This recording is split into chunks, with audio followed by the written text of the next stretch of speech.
Hello and good Hello. afternoon. So, we have got a great topic that I think is going to get a lot of people talking this afternoon, and this is all about first time buyers and is Fife's housing market broken for first time buyers? But before we get into it, we'll cue the VT.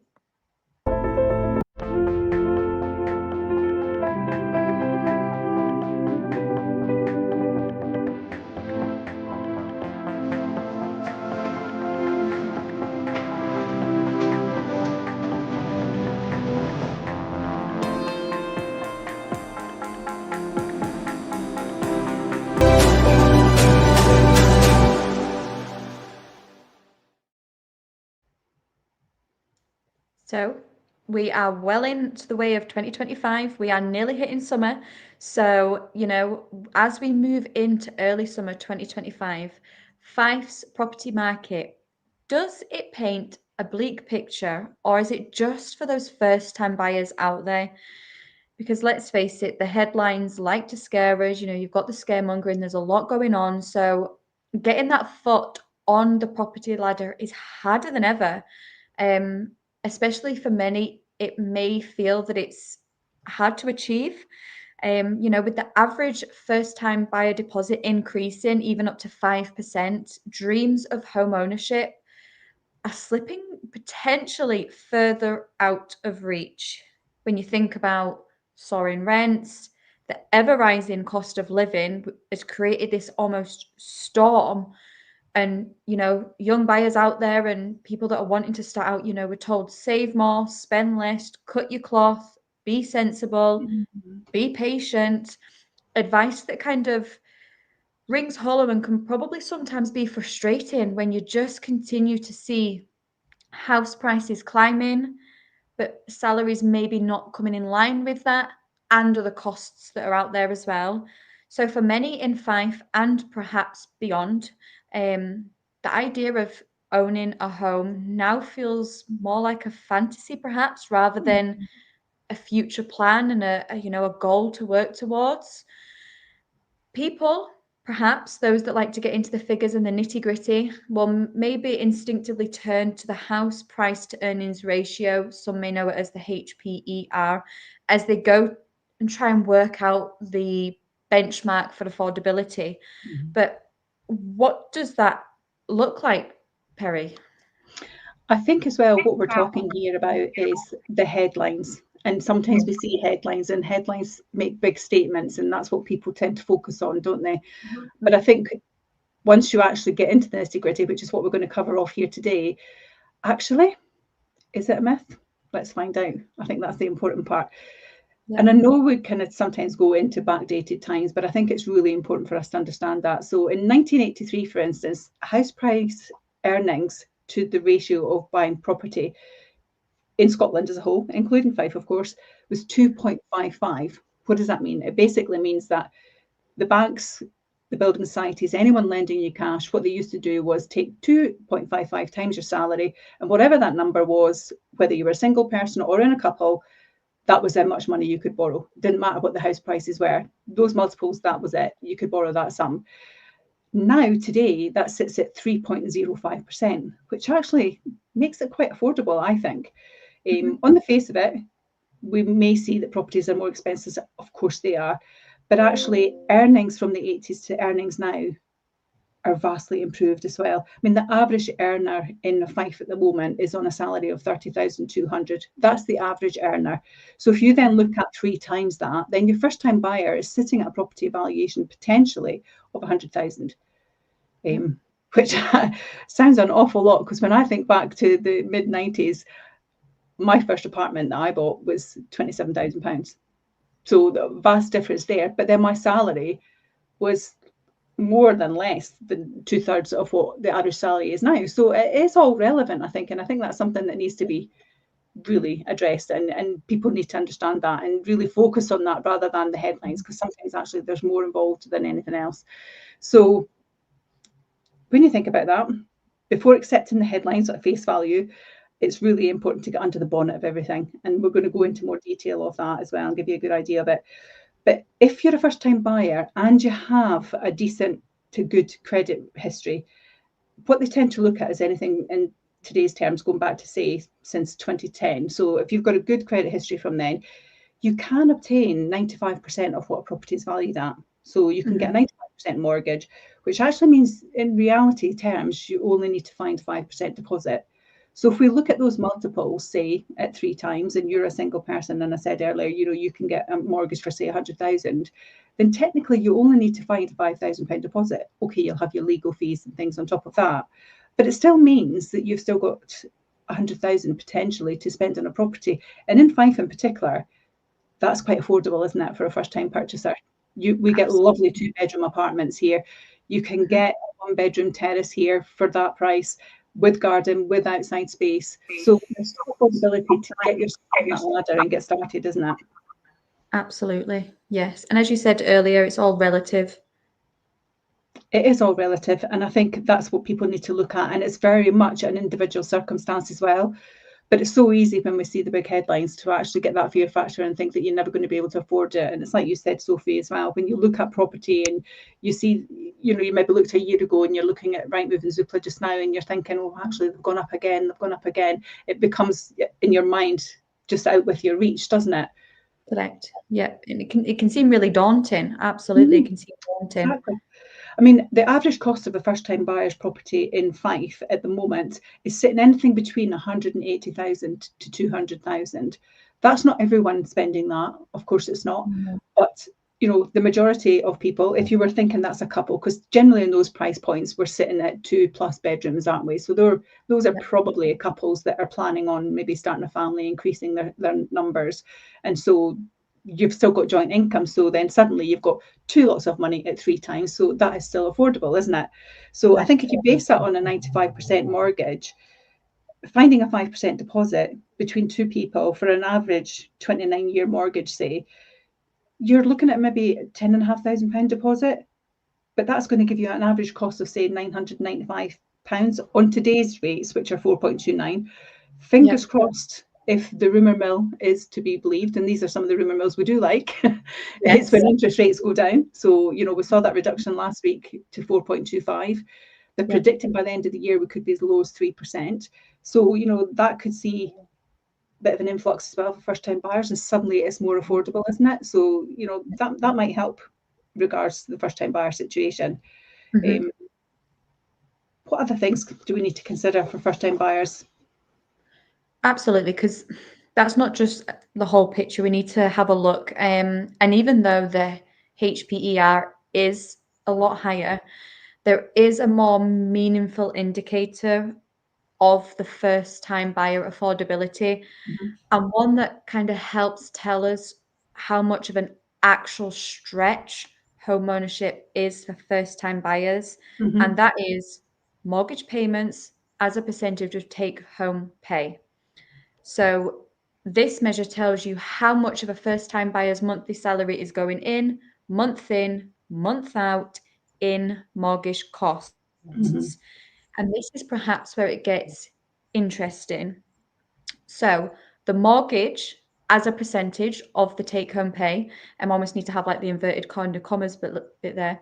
Affordability ratio considers not just the price of the house against salaries, but also your interest rates. Obviously, you've just spoke about them, mortgage term lengths, because obviously you're getting longer lengths now as well, and income tax changes. It's a more kind of holistic view of the financial burden on first-time buyers, and it helps give a much kind of clearer real world idea of how affordable owning a home really is. Now, and I think that is important actually, because in some circumstances you can get 100-year mortgages. I think the key thing here is to go to a financial expert. We're not experts, we're just giving you some information here. But Lil asked the question here, what if I have little to no credit but a great down payment? So that's a really good question, because actually that situation does occur. So generally what will happen in that instance, Lil, is that rather than them granting you, say, a 95% mortgage, they potentially might say, well, actually, you've got a great down payment, we're happy to take the risk, but we'll only take the risk at, say, 75%. So you're going to have to put a 25% deposit down, or 80% and put 20 down. But the best advice I can give you is actually to speak to a mortgage broker. They have access to so many products. If you go to a bank, the bank might have half a dozen products. They only sell their product. If you go to a broker will give you a lot of insight into alternative options and look at things like your credit. So if your credit is not the best that it can be, what they can do is look at you increasing that deposit. And if you've got a great down payment, that's a good way to do it. So you can still potentially have your dream home, or at least get started on the market. And then once you're on that market and you're building your credit portfolio and you have demonstrated over a period of time that you can pay that mortgage, and then you want to upsize, you've got a more likely chance that that will be able to happen for you. So it's a great question, and actually that's something that our broker can really advise you on. Sorry, Sophie, it was just I thought we'd answer that because it was important at that point. No, of course. Brokers are absolutely brilliant. And even for those, and I think as well, sometimes we're in the mindset that first time buyer, you automatically assume young, but not necessarily. You can still be a first time buyer at 40, 50. Circumstances maybe have meant that. So, and again, mortgage brokers can look at options of if you are perhaps 50 plus, there is still options out there for you. Don't just think, no, it's not even an option, and don't even explore it. First time buyer doesn't always have to be kind of, 20s, 25, 30s. You can obviously still go into that kind of 50 plus bracket, but there is options out there for you if you do go to a mortgage advisor, like Perrie said. Absolutely. Yeah. Perfect. So when you then look at this, so there is a graph that we can pull up for you. So this should come up in a wee second. So we'll talk you through it and make it make sense. So you have, for example, the red lines, which is Fife first time buyer house price to earnings ratio. You then have the black line, which shows the first time buyer mortgage payments as a percentage of their take home pay. And you can see there's a wee graph that'll help just remind you of that. So you can see along the side, you have your house price earnings ratios. You then have first time mortgage payments as a percentage of the take home pay. You can see along the bottom, obviously the dates, so the years over time.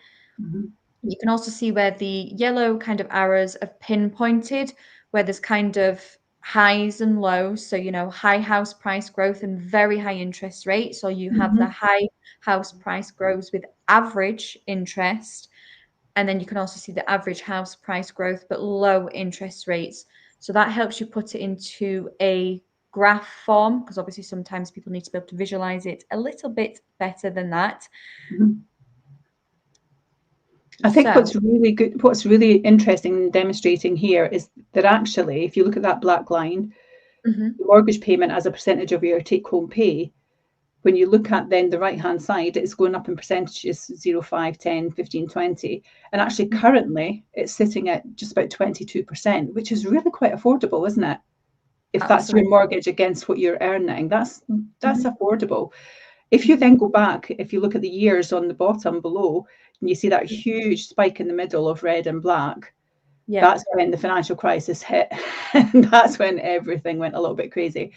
And it literally was that people were borrowing more than they were earning, because mortgage lenders, Northern Rock was the big one at the time, they were lending up to 130% of what a house was worth. So then when property values went down, people were sitting actually owning a property where they owed more money on a house in their mortgage than the house was actually valued at. So they were stuck, they couldn't go anywhere.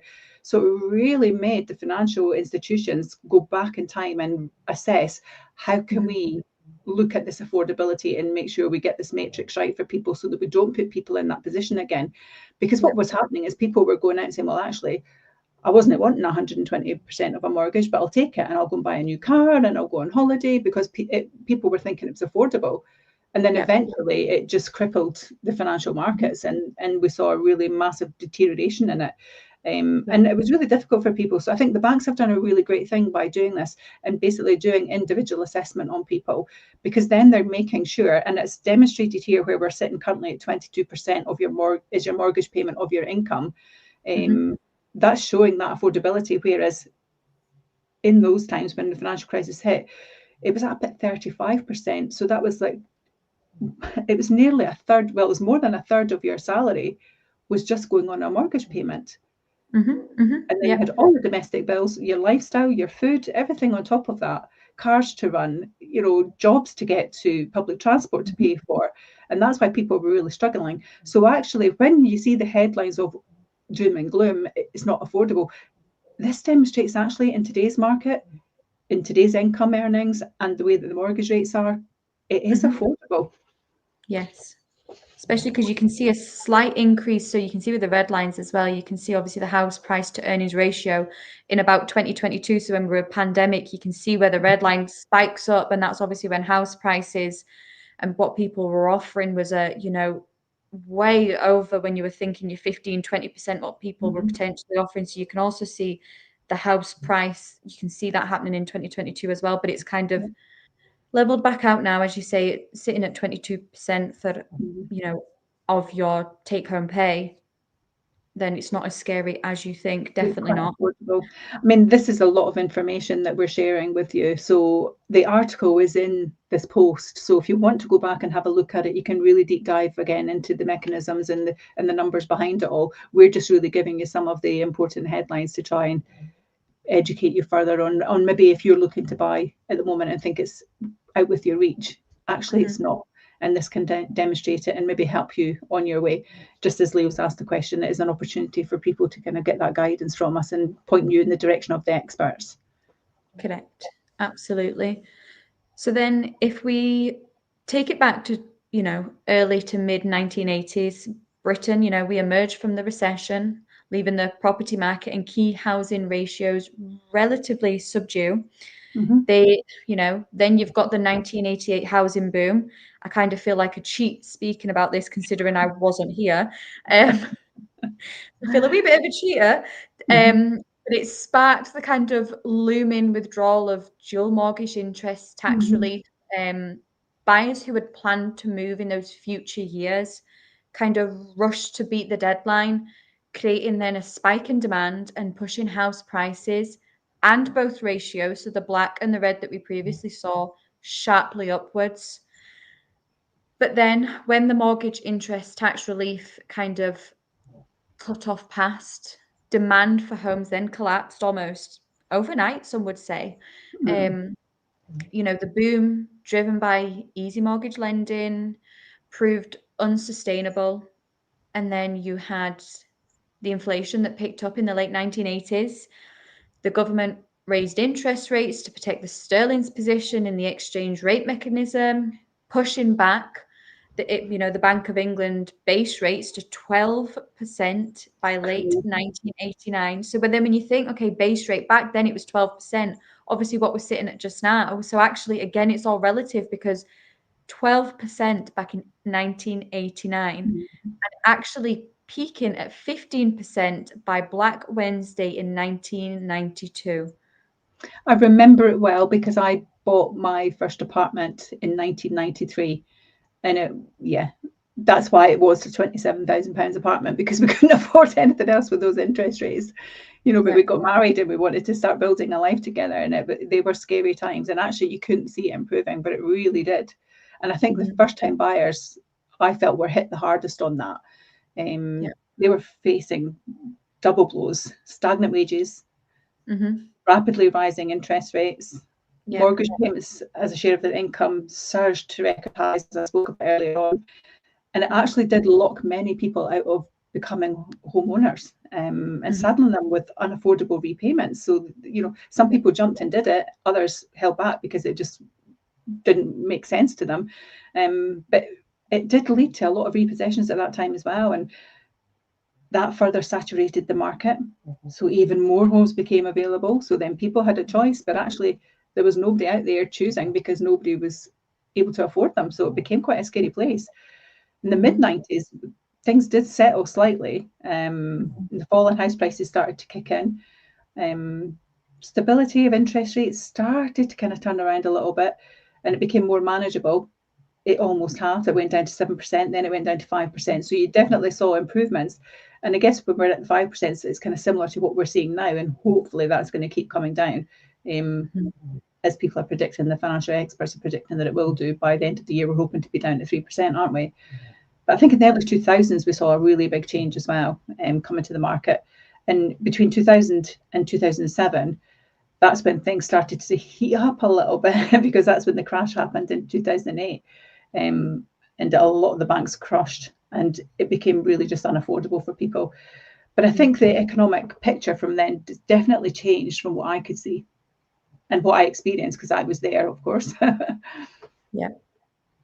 So then when you then look at the steady growth that pushed house prices and affordability ratios as buyers spent more upfront and monthly to secure that home, by, as you say, 2008, a growing share of household income was being swallowed by mortgage payments. Because, as you say, you had that good economic run between 2000 and 2008, the global financial crash of 2008. The Bank of England then cut rates in 2009 to record lows to kind of stimulate the economy and get it back going again. And as a result, despite house prices gradually increasing again from 2010 onwards, so did the HPER rising with them. So the percentage of income spent on monthly mortgage payments actually declined. That then created this kind of unusual situation where for nearly a decade, the red line in the graph that we had and the black line, so the mortgage cost as a percentage of income, kind of diverged dramatically. It showed that although homes looked less affordable on paper, the monthly cost of owning a home actually decreased. And that's where it's good to get down and look into the nitty gritty. And then, as we touched on as well, you then have COVID. You know, the property market saw a surge in activity and prices during Q3 of 2020 and 2021. You can see that here, can't you? Yeah, absolutely. You can see that. And that was kind of fueled by the kind of, as some would say, the COVID boom. People then reevaluated where they wanted to live, how they wanted to live. Some moved out of the cities. Some that were maybe in rural areas realized that they needed to be in the cities because they were so isolated from everything. People needed more space to work from home. People had too much space. There were so many different factors, but there was a surge in demand. And meanwhile, you know, you had the interest rates that remained low, giving buyers great spending power. This did cause house prices to rise quickly in many areas in 2020 and 2021. Then you were pushing up both ratios because of that house price growth. But what did it mean when it came to kind of mid-2022, Perrie? I think by mid-2022, inflationary pressures prompted the Bank of England to begin hiking the rates, didn't we? We started to see that because they were trying to slow this down, because it was actually kind of, the wheels were coming off a little bit on valuations, weren't they? And people were struggling to the affordability. It was making a big difference to people. So in mortgage costs throughout 2022 and 23, both ratios continued to grow. So your costs grew, the values grew, and not because of house prices necessarily going through the roof as such, but the previous 2 years saw higher mortgage costs, and people were offering so much more over the values of properties that actually it was causing a bit of a concern. So the Bank of England were trying to slow that down by increasing interest rates. By mid-2023, the affordability peaked, but notably not the level seen in the late 80s or even in the 2007s before the financial crash. But the black line that we showed you in the graph earlier, you see that there, let me just add that back in. So that black line, as you can see, represent mortgage payments as a percentage of your take-home pay, rose to just about 23.5%. So that's where you see it starting to kind of climb there. And then it's come back down again as we kind of go into 2025.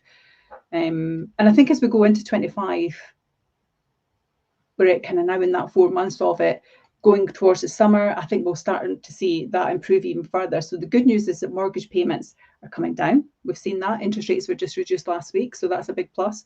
But the percentage of take-home pay is not necessarily decreasing. It's suggesting really that the affordability is improving for first-time buyers. So the salaries are improved, interest rates are coming down. So that becomes quite a good mix for the first-time buyer. That's despite house prices remaining relatively high, because although you had the COVID boom and it's not the same, the home reports now have still been reflective of what happened in that market at that time. So you have benefited from the house prices rising if you're currently an owner, but if you're a first-time buyer, it has kind of hampered you a little bit. But the fact that interest rates are coming down, your salaries are improving, it does kind of balance it out a little bit and make it more affordable. So real wages growth to first-time buyers means that they do have more money. Interest rates are no longer climbing, they're starting to drop, so that's really positive. And it does mean that first-time buyers are starting to remain, well, they're getting some ground on it, aren't they? They're able to kind of move forward, and affordability is definitely getting better for them, I would say.